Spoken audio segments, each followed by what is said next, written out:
So, ito guys, ito this is very, very positive mga kapiksi. Ito may mga mama-manifest nyo ito guys, no? Pag-unlad, pag-asenso mga kapiksi, yung iba mga ka-ROI guys, no? Return of investment, yung ROI mga kapiksi, kung meron kayong mga pinag-investan, pinaglagakan ng pera nyo guys, no? Yung iba sa inyo talagang nakakakuha, na bumabalik na sa inyo yung mga puhunan nyo mga kapiksi, at saka tumutubo na rin, no? Kumbaga, yung iba sa inyo, napipitas nyo na yung mga bunga, no, ng mga pagsisikap nyo guys.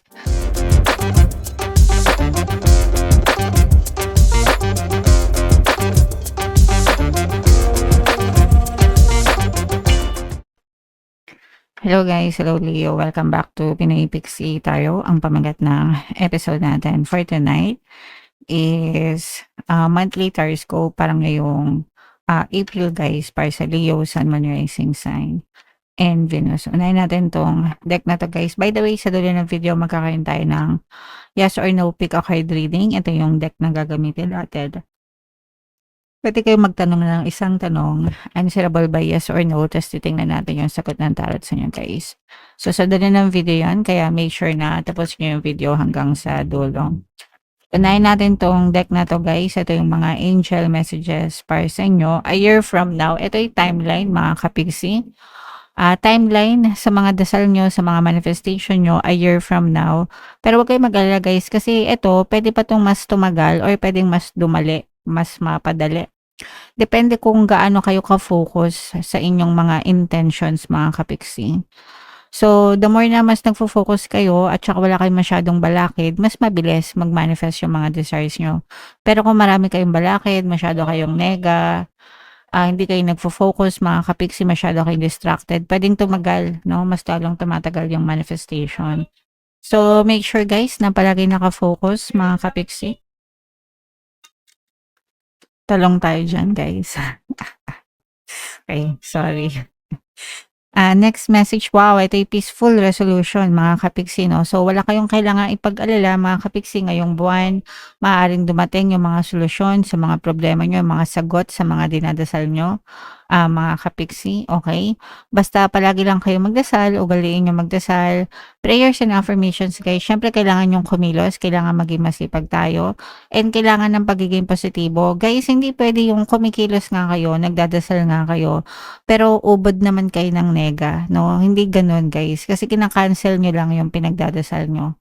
So, kunwari, may tindahan kayo, meron kayong maliit na sari-sari store, nagdadasal kayo na sana malaki yung kitain nyo, sana lumaki yung negosyo nyo, di ba? Tapos, araw-araw naman na ginawa ng Diyos, paggising nyo pa lang, palagi nyo na sinasabi, ang tumal ng benta, ang konti ng customer, ang hina ng negosyo, di ba? So, wag ganon. Kasi sinasayang nyo lang yung pagbubukas nyo ng tindahan, tapos ang mindset nyo naman, konti ng tinda, ang konti ng customer, ang tumal ng benta, di ba?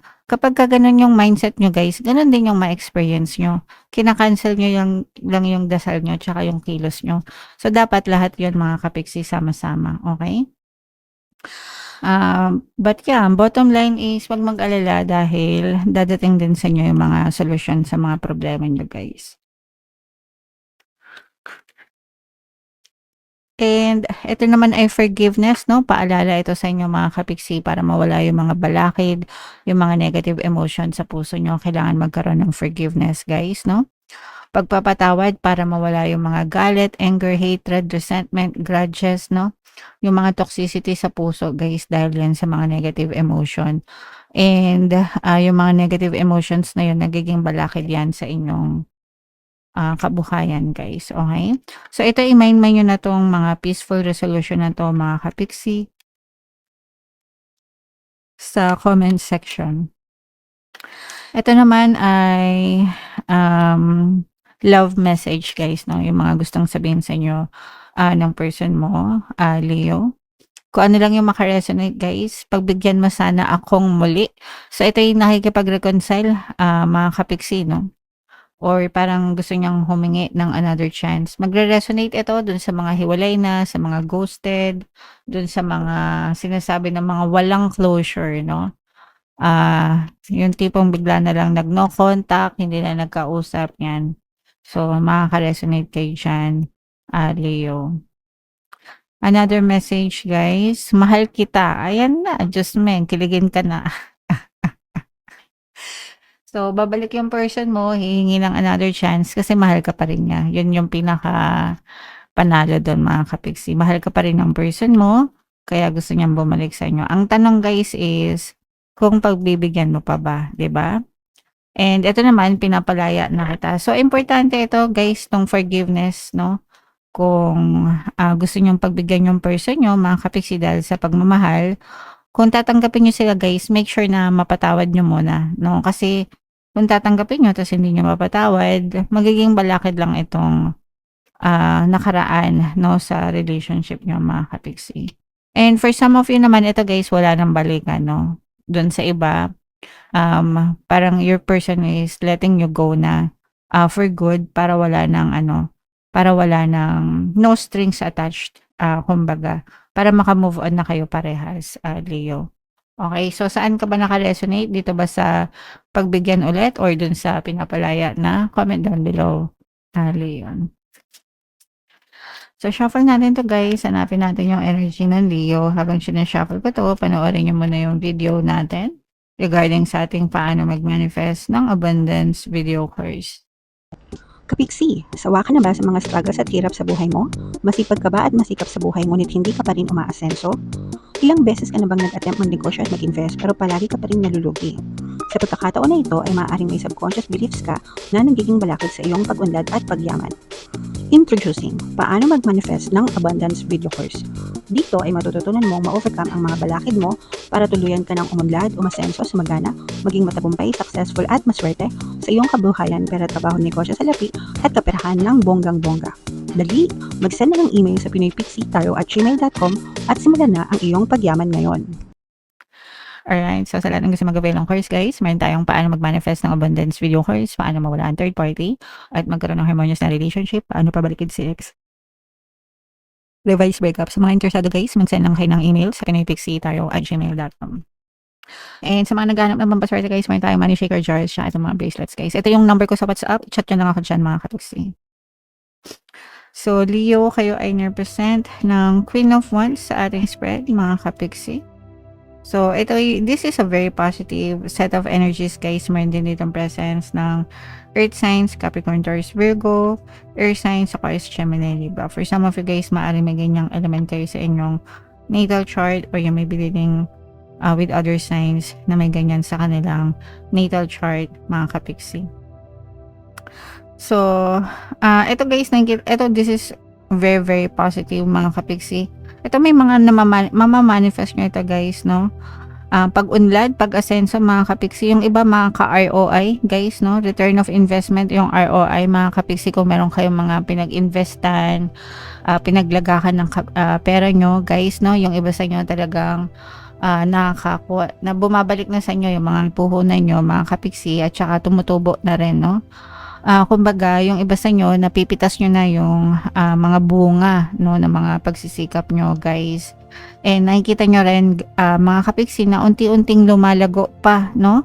Lalo pang lumalago yung inyong kabuhayan, lalong nagiging maganda yung status ng inyong pamumuhay. For some of you, literal, guys, na maaaring may promotion na maganap, no, sa trabaho, kung kayo ay nagtatrabaho, maaaring ma-promote kayo sa trabaho, magkaroon ng salary increase. Yung iba naman guys, nagkakaroon ng increase pagdating sa pinagkakakitaan or sa source of income. So, kunwari may negosyo ka, yung negosyo mo nagkakaroon ng increase sa sales, kung nag-affiliate ka, nakikita mo na dumadami yung commission mo, yung mga ganun guys. Kung ikaw ay freelancer, pwedeng dumadami yung mga kliyente mo, no? Kung ikaw ay sales agent, pwedeng dumadami yung mga customer mo, dumalaki yung mga commission mo.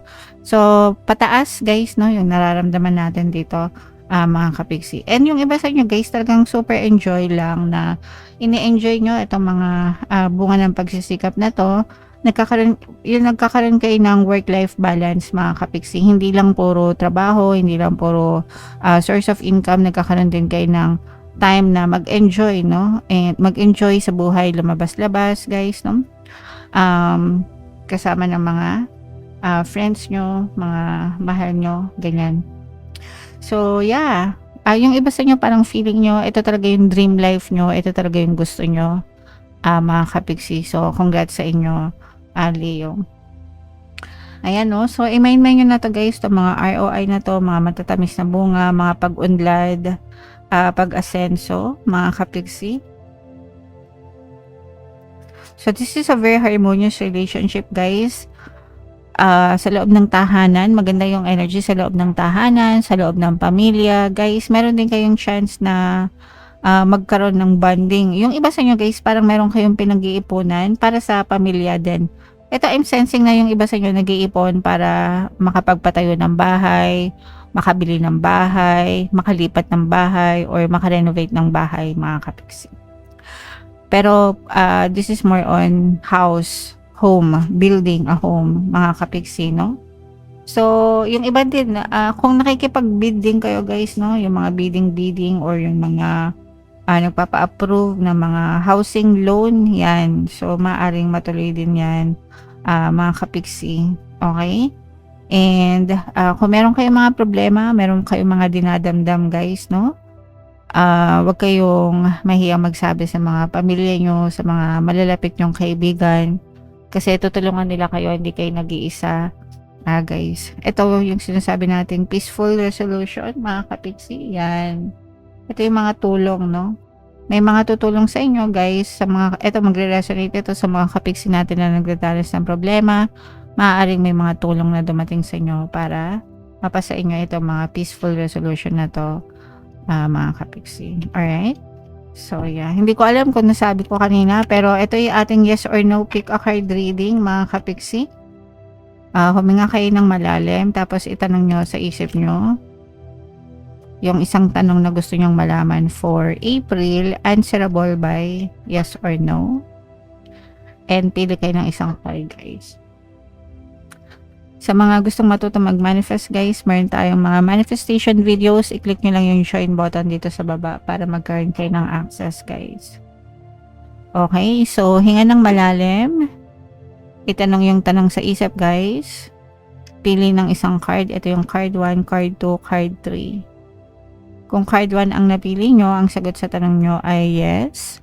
Kung card 2 ang napili nyo, ang sagot sa tanong nyo ay yes.